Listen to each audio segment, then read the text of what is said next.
Hello बच्चों, कैसे हैं आप लोग? आई होप कि आप सभी लोग अच्छे से होंगे, स्वस्थ होंगे, मस्त होंगे और अपनी पढ़ाई में पूरी तरीके से व्यस्त होंगे। तो इसी सिलसिले में हम आपको पता है कि 17 फरवरी से आपका मैट्रिकुलेशन का बिहार बोर्ड का एग्ज़ामिनेशन स्टार्ट होने वाला है, जिसमें पहला पेपर आपका हिंदी का होने वाला है। तो इससे पहले हमने हिंदी के मॉडल सेट 1 को अपलोड कर दिया है, जिसमें कुल 100 क्वेश्चन जिसमें आपके हिंदी के पद्य, गोदली और व्याकरण से संबंधित पूरे 100 क्वेश्चन का सीरीज़ हमने अपलोड कर दिया है।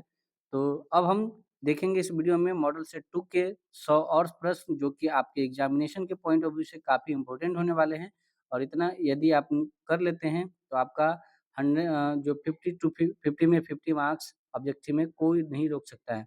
तो चलिए बिना किसी बकवास के, बिना किसी देरी के हम इस वीडियो को शुरू करते हैं।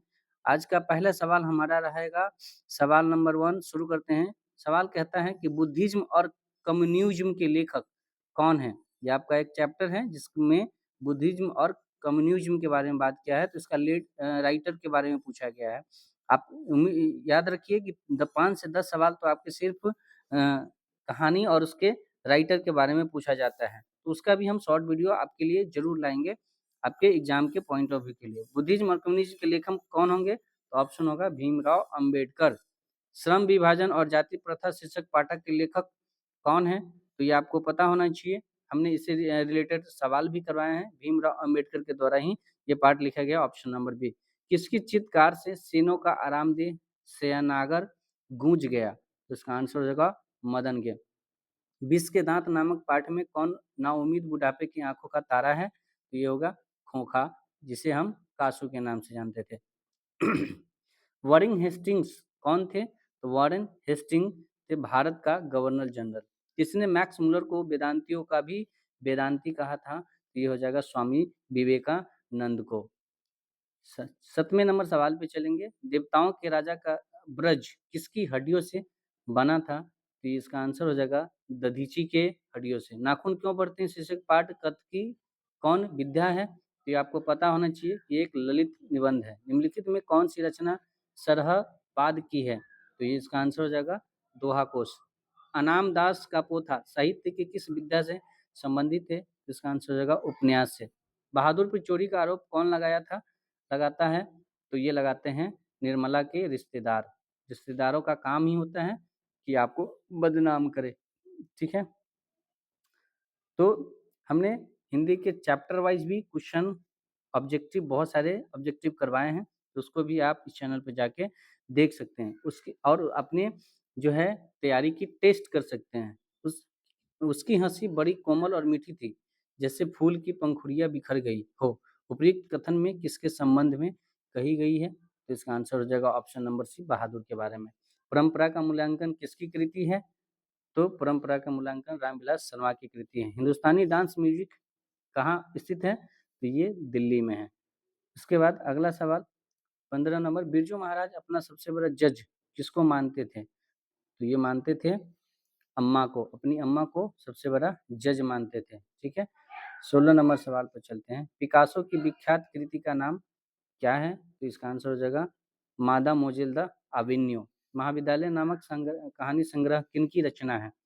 इसकी आंसर हो जाएगा विनोद कुमार शुक्ल जी की, option number C. Vinod Kumar Shukla किस विश्वविद्यालय में एसोसिएट प्रोफेसर थे? तो इनका आंसर हो जाएगा इंदिरा गांधी। मरते दम तक न शहनाई छूटेगी न काशी, यह कथन किसका है?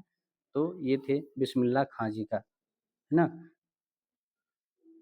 20 नंबर सवाल पे चलते हैं। वीडियो को लाइक और इस चैनल को सब्सक्राइब करके शेयर जरूर कर दीजिएगा। किस पुस्तक में भारतनाट्यम और ओडिसी की प्रख्यात नृत्यांगना सोनल मानसी से यतीन्द्र मिश्र का संवाद संकलित है? इसका आंसर हो जाएगा ऑप्शन नंबर बी देवप्रिया। अंग्रेजों के खिलाफ अहिंसा का पहला प्रयोग गांधी जी कहाँ किए थे? इसका आंसर हो जाएगा दक्षिण अफ्रीका। टॉलस्टॉय कौन थे? तो टॉलस्टॉय थे रूसी लेखक। भीमराव अंबेडकर के अनुसार किस कारण गर्भधारण के समय से ही मनुष्य का पेशा निर्धारित कर दिया जाता है? तो इसका आंसर हो जाएगा ऑप्शन नंबर डी जाति प्रथा के कारण। मैं चाहता हूँ कि वह जेंटलमैन जरूर बने और जो कुछ बने उसका काम है, उसे पूरी आज़ादी रहेगी। ये किसने कहा था? इसका आंसर हो जाएगा पत्रकार महोदय। बचपन में ही संगीत के अतिरिक्त ग्रीक और लैटिन भाषा में निपुण कौन हो गए थे? इसका आंसर हो जाएगा option number B Max Müller.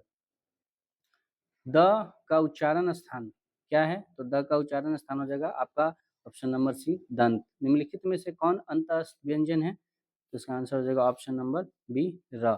निम्नलिखित में कौन ऊष्म व्यंजन है? तो इसका आंसर हो जाएगा ऑप्शन नंबर बी स। संज्ञा का भेद इनमें से कौन सा है? तो ये व्यक्तिवाचक संज्ञा है। चांदी कैसी संज्ञा है? कौन सी संज्ञा है चांदी? तो चांदी आपकी क्या हो जाएगी? द्रव्यवाचक संज्ञा है, जिसको आप तौला और नापा जा सकते हैं, उसे द्रव्यवाचक संज्ञा। सर्वनाम का भेद इनमें से कौन सा है? तो सर्वनाम का भेद हो जाएगा ऑप्शन नंबर डी संबंधवाचक सर्वनाम। मैं आप चला जाऊंगा, इस वाक्य में आप कौन सा सर्वनाम है? तो ये हो जाएगा ऑप्शन नंबर बी निजवाचक सर्वनाम। 53 पे चलेंगे हम। 53 नंबर सवाल हमारा क्या कहता है? 33 नंबर, विशेष की विशेषता बतलाने वाले शब्द को आप क्या कहते हैं? तो इसे हम कहते हैं सार्वनामिक विशेषण। कलंक शब्द का विशेषण क्या होगा? तो कलंक शब्द का विशेषण होगा कलंकित। मोहन का घोड़ा दौड़ता है किस कारक का उदाहरण है? संबंध का के की, यानी इसका आंसर हो जाएगा 35 का 1। राजा रथ से चलता है, इस वाक्य में कौन कारक है? रथ से चलता है, यानी तो ये करण हो जाएगा ऑप्शन नंबर बी हो जाएगा। ठीक है, उसके बाद रूपांतरण की दृष्टि से शब्द के कितने भेद हैं? तो रूपांतरण की दृष्टि से शब्द के आपके दो भेद हैं। ज्येष्ठ का तद्भव निम्न में कौन है? तो ज्येष्ठ का तद्भव हो जाएगा जेठ।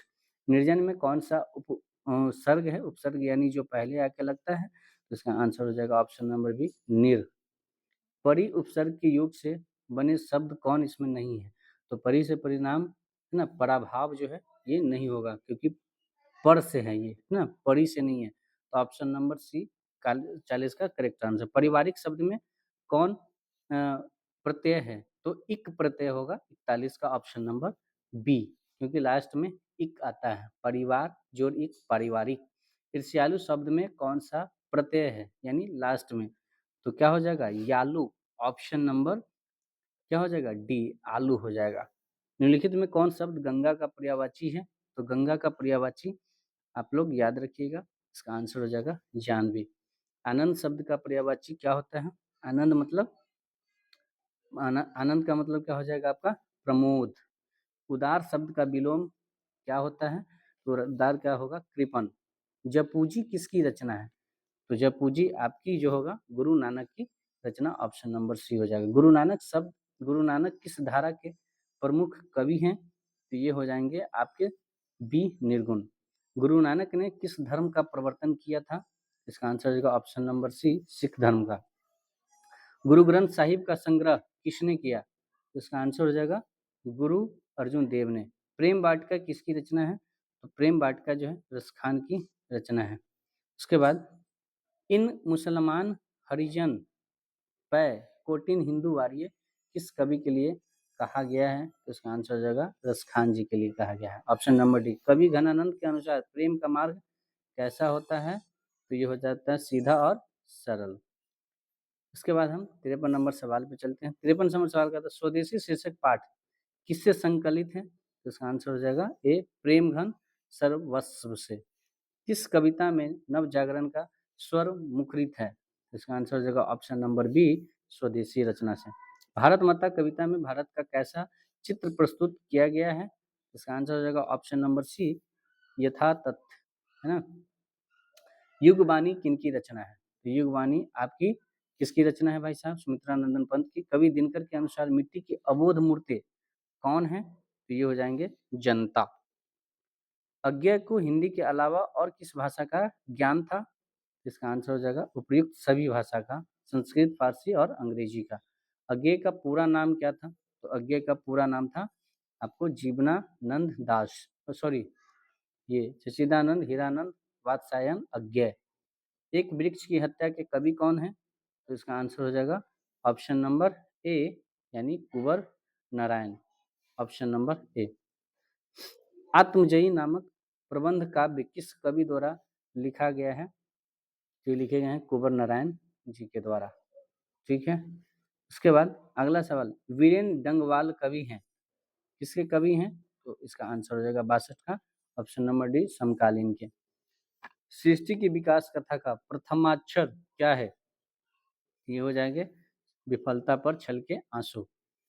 किस कविता में कवि जीवनानंद दास का अपनी मातृभाषा तथा परिवेश से उत्कट प्रेम अभिव्यक्त होता है? इसका आंसर हो जाएगा लौटकर आऊंगा फिर। 65 नंबर, कवि जीवनानंद दास कपास के पेड़ पर किसकी बोली सुनने की बात करता है? इसका आंसर हो जाएगा उल्लू की। दूर चट्टानों की ठंडी गोद में किस कवि की पंक्ति है? इसका आंसर हो जाएगा option number D, Rainer Maria Rilke ने। एकत्र शब्द का विलोम क्या होता है? तो एकत्र का हो जाएगा आपका आंसर 67, यानी विकर्ण, है ना, यानी बिखेर देना। 68 नंबर सवाल पे वीडियो जरूर लाइक जरूर करिएगा, चैनल को सब्सक्राइब कर लीजिएगा। ढेर सारा आपको जो है तैयारी इस पे मिलेगा। सिर चढ़ाना मुहावरे का अर्थ क्या होता है? इसका आंसर हो जाएगा अधिक महत्व दे देना। किसी को आप ज़्यादा महत्व दे दीजिएगा तो सिर पे चढ़ जाएगा। 3-13 होना, इसका आंसर हो जाएगा ऑप्शन नंबर डी, तितर बितर हो जाना। अधीश शब्द का संधि विच्छेद करे तो इसका अधिजोर इस। दिगंबर शब्द का संधि विच्छेद दिग्जोर अंबर, इसका आंसर हो जाएगा option number B, correct answer हो जाएगा।